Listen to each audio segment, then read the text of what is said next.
In the music industry, there are a lot of different ways that musicians finesse their fans. Sometimes it isn't a big deal. They might just finesse a couple of extra streams from you or make you pay a little extra money for some merch. But sometimes they're straight up wasting both your money and your time. And rarely, they will just straight up scam you. There's levels to finessing your fans. You can get away with it and keep a good reputation, or you can ruin your reputation for a few extra bucks. So today, we're going to look into the art of finessing your fans. Real quick, just so you guys know, I'm defining finesse as to skillfully manipulate, trick, or obtain something from someone or a situation with subtle, clever, or artful maneuvering. Pretty simple, so with that being understood, let's continue. Concerts are a great opportunity for artists to finesse their fans. The most common way is when artists are just late to concerts. A lot of the time it's technical difficulties, an opener set goes too long or something like that. Sometimes there's travel complications, the artist gets sick, etc. It's not really a big deal. But on occasion there are artists that straight up seem to have a lack of respect for their fans. Like Axl Rose, for example, who was notorious for missing multiple Guns N' Roses shows, which in one instance started a riot. Justin Bieber is also guilty of this, like when in 2013 he was 2 hours late to perform because he was busy playing video games in his dressing room. And in 2017 he canceled the final 14 dates of his tour because he was just over it. And other artists may show up, but they might not actually even perform. Like Kodak Black, who recently actually decided to play around on his hoverboard during his concert.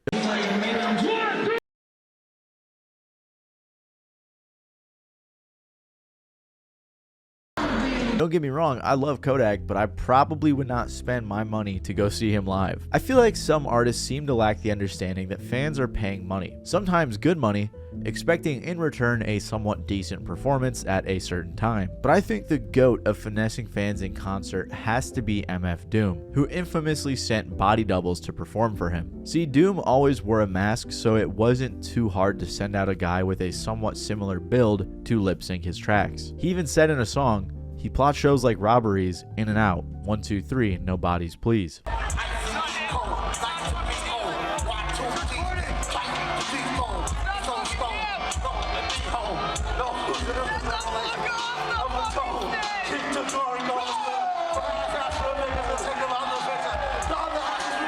Eventually though, after getting caught a few times, I think he retired his villainous ways. And the real Doom actually did come out that time. Regardless though, none of these are the end of the world, and it doesn't happen often enough to be a huge problem. But the increase in ticket prices definitely is. Now trust me, I know and have covered it before, the two main people you can blame these days for expensive tickets is Spotify and Live Nation, and I guess record labels too. Very rarely is it actually the artist's fault, but sometimes it could be. According to Polestar in 2023, the average ticket price of the top 100 music tours before resale was around $122. In 2018, the average was closer to $85. And if we take things way further back to 2000, it was just about $40, which makes this clip of Kurt Cobain pretty wild to look at. The question is, what do you think of artists who do charge anywhere between $50 to $75 for tickets? There are people Who charges that much money? Who does Apparently. that? Madonna How much does? do we charge a ticket, John? Yeah, but that's like a burlesque show. It's a big production. Isn't it? 27? 12? You can speak. Is that 12 or 21? 17 to 18 bucks a ticket? Wow. Madonna charges $50. Apparently. Yeah. We were talking about, boy, we should charge $25 and really milk it.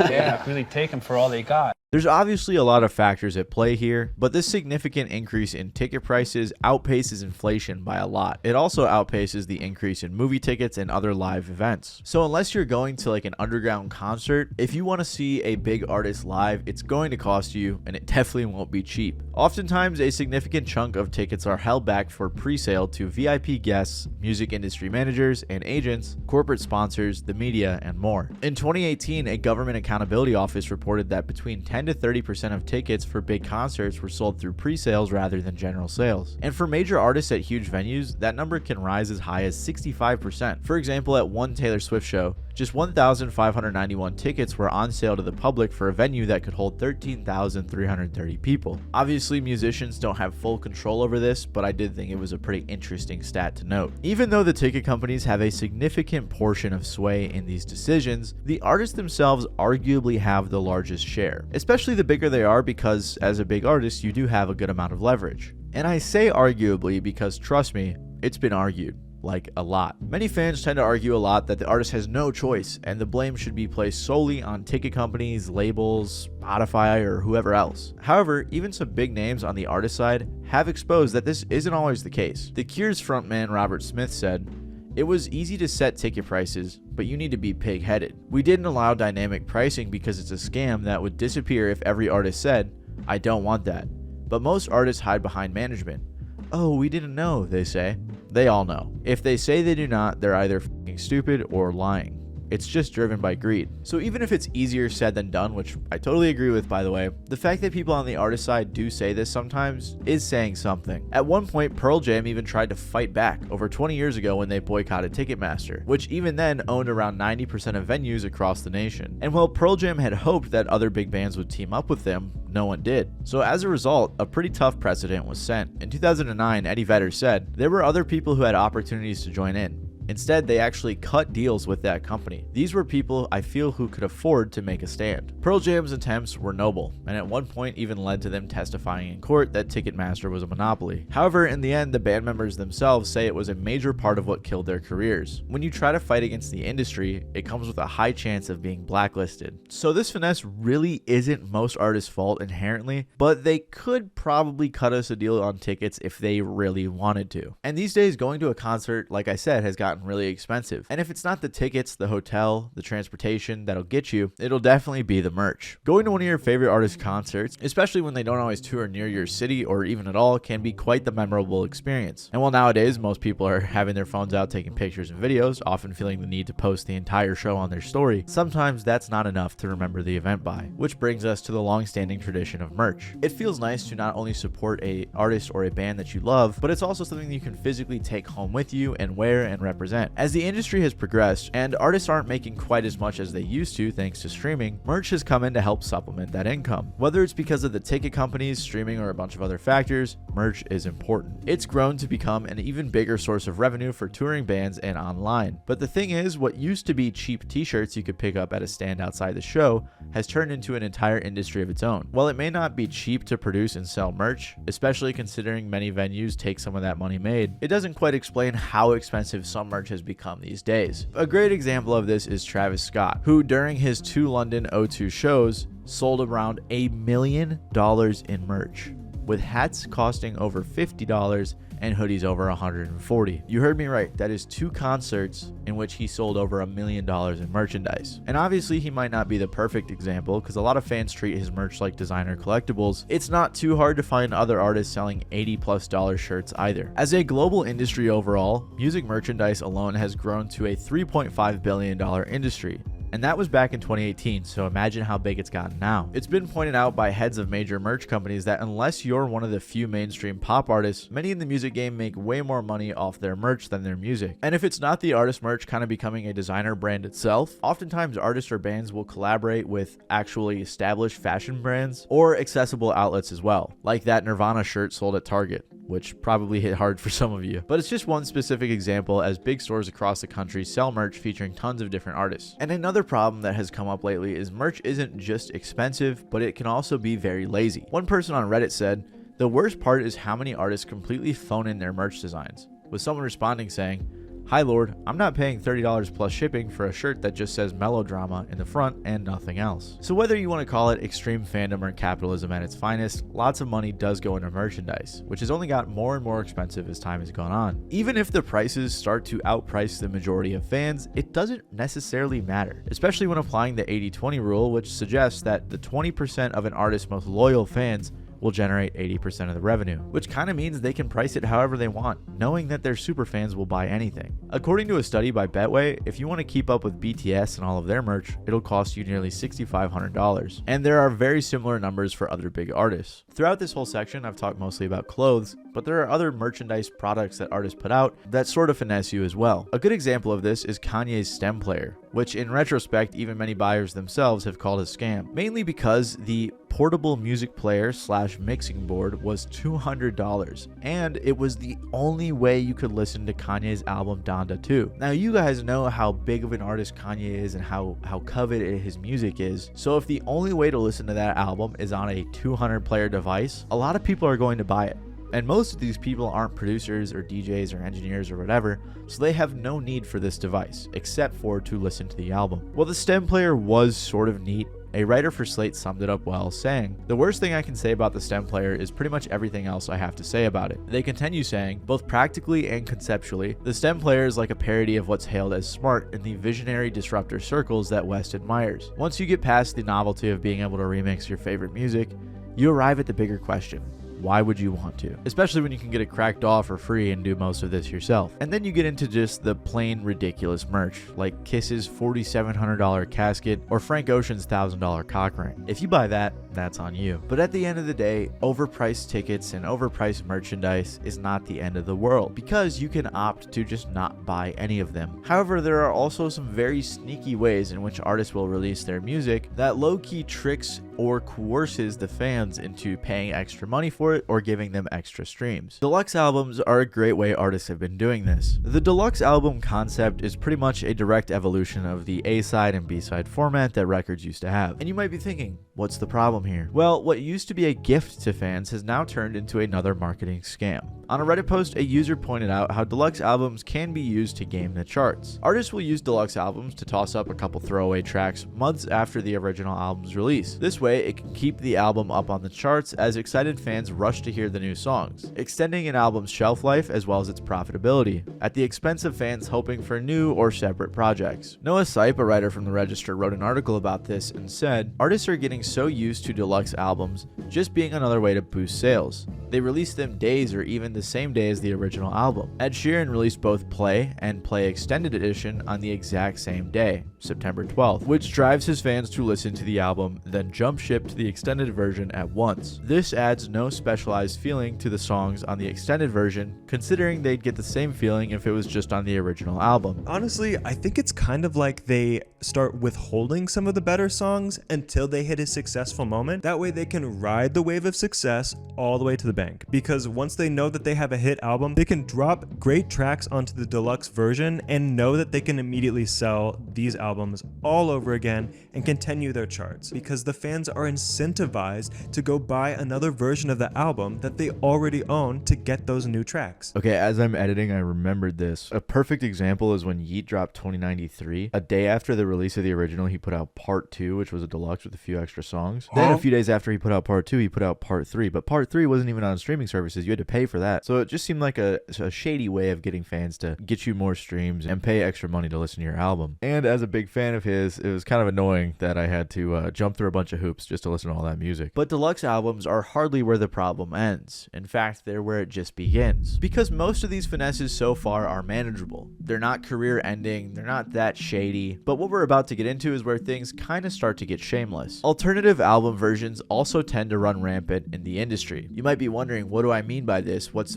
How is this different from a deluxe album? So to make it easier to understand, I'll just show you some examples. Taylor Swift's Life of a Showgirl has approximately 38 variants, including 27 physical editions and 7 digital download editions, in the time span of 28 days, none of which include a single new song. The only thing they add is a different cover or vinyl color. This isn't giving more options for superfans, this is exploitation. Most of these variants will be lost in time due to lack of new content, causing more waste than substance. This all roots back to Swift cash grabbing and clawing to keep her album high on the charts. And I guess extra colors are cool, it could come off as more options, but when you know you have a bunch of super fans who, like, everyone knows that Taylor has diehard fans, they're going to buy every version and you're going to boost your sales, your money, your position on the charts, all of it. Other examples could possibly include Tyler the Creator's reissue of his album Chromacopia Plus, which included only one new track. Begging the question, was it all just a trick to expand the sales of the original album? And as the writer I mentioned earlier says, it's a strategically smart idea, but it gives fans nothing but a bad taste in their mouths. And I don't think Tyler's like one of these evil artists who's trying to finesse his fans, but I will say, I'm pretty sure it was for Call Me If You Get Lost, but I bought that record because Fishtail was supposed to be the bonus track, and then I found out the bonus bonus track was only, I think, on the CD or the cassette, which I don't want to say it's deceptive marketing. Maybe I'm just stupid, but it did kind of feel like deceptive marketing. But worst of all is one that I've covered multiple times, and that is French Montana's Mac and Cheese 5. On top of the original version of his album, he released multiple other versions, including a sped up, a slowed down, probably a chopped and screwed, an instrumental, and an acapella. He also dropped every single song from every single version as a single. This way, every single song and every single version of that song would show up on every featured artist Spotify in a very spammy way. So I'm sure you can see the problem here. And so did fans, as one person said, "Damn, this looks like a cry for help." But while we're on the topic of different album formats and French Montana, we can't forget vinyls. Vinyl used to be a fun collector's item with bonus loot and bonus tracks. However, in the big 2026, artists have really been using records to finesse fans, to the point where honestly I wouldn't even call it a finesse, I would just say it's a straight up scam. In addition to all the greasy stuff French did with Mac and Cheese 5 to boost his streams, he also involved it with a vinyl scam as well. Basically, he released records for pre-order which were only $5 and then just shipped them out to random addresses. The reason he did this was similar to the rest of his other marketing tricks, and that was to boost his sales. According to Billboard, for the sales to count, the records would have to be shipped by the album's release date. And since this was the case, many fans theorized it was all just to boost the stats. But French is far from the only artist that uses records to finesse his fans as well as his sales. A newer trend which seems to be gaining traction in the industry is artists selling vinyl versions of their album which only include part of the album. One example is Lil Wayne's The Carter 6, which included only 6 of the original 19 songs. It did have 3 new songs, but that's only 9 songs. And the record cost $40, by the way. So you're paying $40 to hear 3 exclusive but probably crappy songs and 6 songs on the 19-track album. Fans were extremely upset, and rightfully so. Although, to be fair, unless you pre-ordered it, you kinda deserve to be scammed if you bought that record. But Wayne isn't the only artist to pull something like this either. Other artists, including The Weeknd, Nicki Minaj, Beyonce, and Travis Scott have also been called out. Around the first 500,000 vinyl copies of Travis Scott's Utopia were pressed without Drake's last-minute verse on Meltdown. So basically, the first 500,000 people that ordered this record were missing out on a track. Nicki Minaj's Pink Friday 2 record had only 10 of the original 22 songs. Beyonce's Cowboy Carter vinyl excluded 5 songs. And The Weeknd's Hurry Up Tomorrow vinyl included only half the tracks. Again, you can make arguments that the artists aren't necessarily at fault here. It's the record company, the vinyl company, whoever they're having press these records, whatever. But still, I don't think that makes up for not giving fans half of the album when they are paying for it. Cause really, they could just listen for free. But as fans and collectors, they're going out of their way to listen to and support your music. And I won't even get into how expensive records have gotten over the last few years. It's things like this that make me think that the music industry and the artists in it are taking the fans' generosity for granted. Things like this are happening more and more frequently, they're becoming more common, and fans are putting up with it. But at some point, I'd imagine there'd be a breaking point and fans will no longer tolerate record scams, spam releases of albums with multiple versions that provide no extra value, overpriced merch, and other things along these lines. Regardless, these are the types of finesses that you could probably still get away with. It starts to get rocky here and it might bring some bad press to your career, and some of them legitimately are scams, but in 2026, I think you could get away with most of this. However, nothing comes close to straight up blatant, flat out scams. This is when an artist, rather than trying to get away with making a few extra bucks, straight up just scams their fans, taking their money for either a crappy product or just never delivering said product. In an older video I did, I covered a guy named Fora, who might not be as big, but he stands out as an example of how even smaller musicians can scam their fans as well. The main way he did this was through merch, which is a pretty common method. By the end of his charade, Fora stole over $70,000 from his fans through his brand Yours Truly clothing and other ventures since 2018. He also started a Kickstarter with the goal of raising $60,000 to start his own label. As a reward for the people who donated, he promised the 635 backers who raised over $65,000 that they would get albums, merchandise, exclusive content, and more. Instead though, many backers never received their reward or got broken/incomplete items. And to make things even worse, 2 years later, Fora signed with Warner Bros. Records, not operating independently like he promised. Reviews on his merch site have discussed never receiving products, poor customer service with generic, unhelpful responsives, and a big lack of refunds. And if an item did actually come, it could be in poor quality or it could have inconsistent sizing. After I posted this video, Fora actually threatened to sue me, but fast forward a few years and apparently he filed for bankruptcy, so I guess I came out on top of that beef. However, bigger artists are also capable of scamming their fans too, with Soulja Boy notably participating in countless scams. One of his most entertaining scams was when he announced his plans to create his own line of game systems called the Soulja game. I'm not going to dive too deep into this product, especially since I've covered it in another video, but he basically just took super shitty knockoffs from Alibaba,